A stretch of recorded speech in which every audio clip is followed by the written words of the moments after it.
Salut les fans d'apiculture, j'espère que tu vas bien, c'est Mathieu. Je te fais cette vidéo aujourd'hui. Comme tu peux le constater, on est bien attaqué au niveau de l'automne.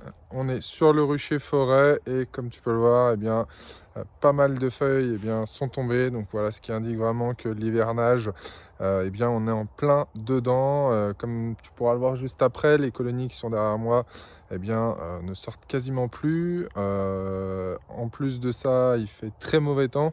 Je suis équipé d'un petit parapluie que j'avais jusqu'à il y a très peu de temps, quasiment jusqu'au moment du tournage de la vidéo.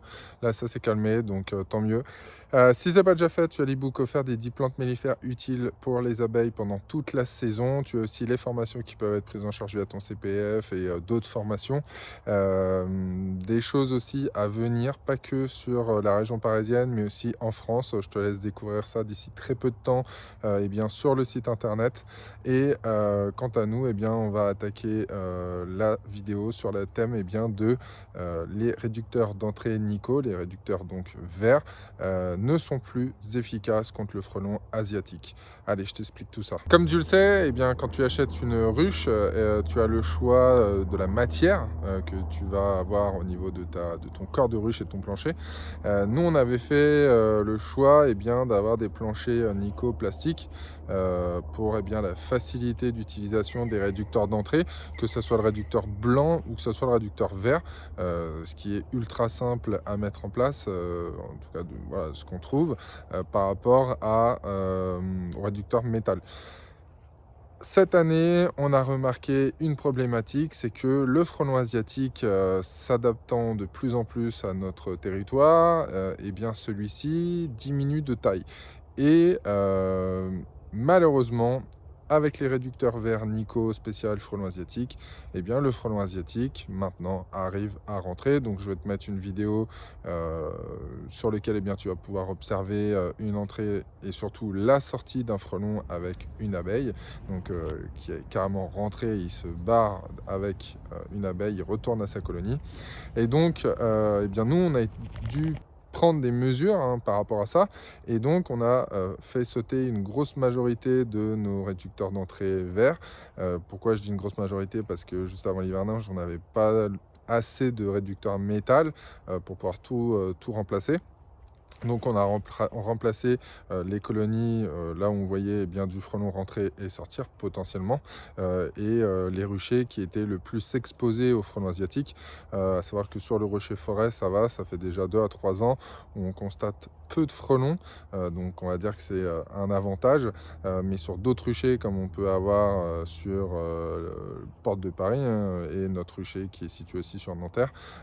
Pour ceux qui ne l'ont pas vu d'ailleurs, on avait un nid de frelon asiatique situé à 20 mètres du rucher, à une quinzaine de mètres de hauteur, donc on a fait détruire. Je vous remettrai une petite photo là.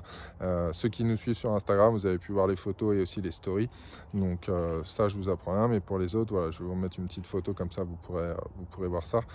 Alors comment ça se passe avec les réducteurs métal? Alors je vais t'emmener devant une de nos colonies sur lequel on a fait cette adaptation. Donc nous voilà devant une ruche sur laquelle on a adapté le réducteur d'entrée, donc qui va être juste ici. Comme tu peux le constater, le réducteur d'entrée n'est pas assez large par rapport au plancher Nico. Si je laisse le réducteur comme ça, il tombe, il n'y a pas de possibilité de fixation des deux côtés. On a dû adapter le réducteur métal, le réducteur d'entrée, avec un genre de tasseau en fait, avec une bordure en bois de ce côté là et de l'autre côté, et on a aussi scotché ici les petits ronds, puisqu'on a constaté aussi que ces ronds là, les frelons cherchaient ce passage là pour pouvoir rentrer justement dans les colonies plutôt, et pouvoir aller prélever des abeilles dans la ruche. Donc là on voit une petite abeille qui sort. Donc comme tu peux le constater, on a dû faire la rotation sur 1, 2, 3,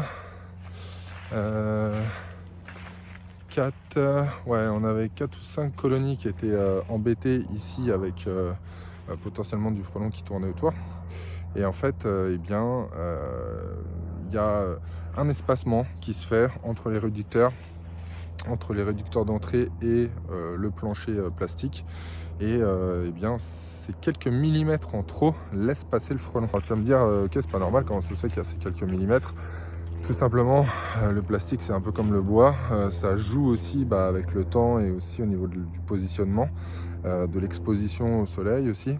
Et nous, on est sur palette et potentiellement, voilà, il y a des irrégularités, je pense, au niveau de la palette, au niveau du bois, ce qui fait que ça peut potentiellement gondoler un petit peu.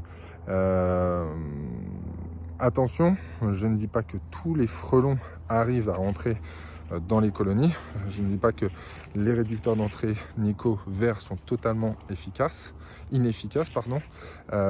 dis simplement que eh bien, si vous tombez sur une souche de frelons asiatiques qui s'est adaptée à nos contrées et que, comme on constate, il a diminué de taille, ça va être une problématique. Vous pensez être tranquille à votre rucher parce que vous avez mis le réducteur d'entrée, mais en fait, pas du tout.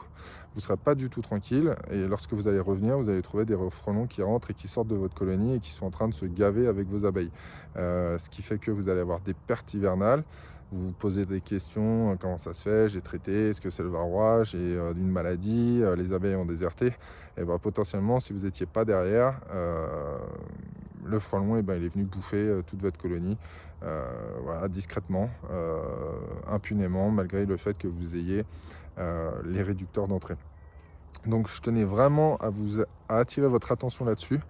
Vraiment regarder, contrôler. Là, on arrive vraiment sur la période hivernale, donc normalement, le frelon, on a eu les premières gelées, ça a dû commencer à claquer, il ne doit plus y en avoir des masses. On verra ça dans les jours à venir avec un petit peu de beau temps, voir si le frelon, quelques frelons ont survécu et qui continuent à venir faire des prélèvements. Mais voilà, j'attire vraiment ton attention là-dessus. Va au rucher, check, contrôle tes ruches, regarde s'il n'y a pas du frelon qui rentre, qui sort. On a même des cas de figure où on a retrouvé des frelons asiatiques morts derrière le réducteur d'entrée parce que les abeilles s'étaient mis dessus et qu'elles l'avaient tué, elles l'avaient défoncé. Et en fait, tu ouvres ton réducteur d'entrée et tu retrouves des frelons morts à l'intérieur.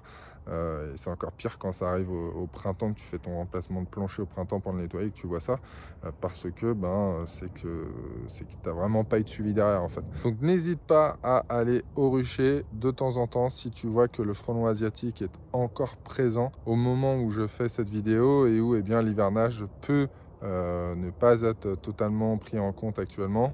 Sympa, le soleil est en train de ressortir derrière moi, donc ça va être plutôt cool.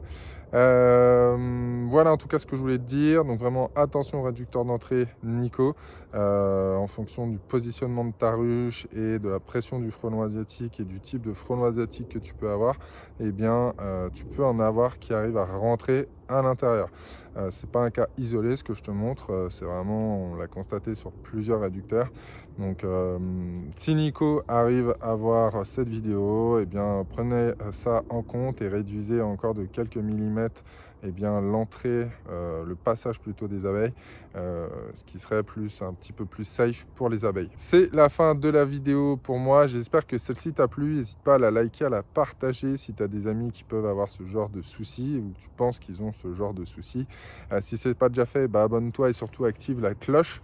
Et quant à moi, je te dis à bientôt sur une prochaine vidéo. Ciao, ciao. Voilà, au moment où je tourne la vidéo, malgré une mauvaise météo, pluie, froid, gelé hier, on a encore du frelon asiatique qui se balade autour des colonies. Et là, on le voit devant notre réducteur d'entrée Nico. On voit le petit frelon qui essaye de faire ses visites de toutes les ruches.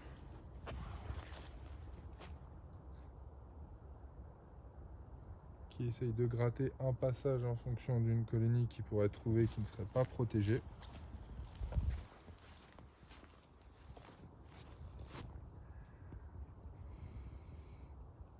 Il est vraiment en mode opportuniste et en plus il a chopé une abeille.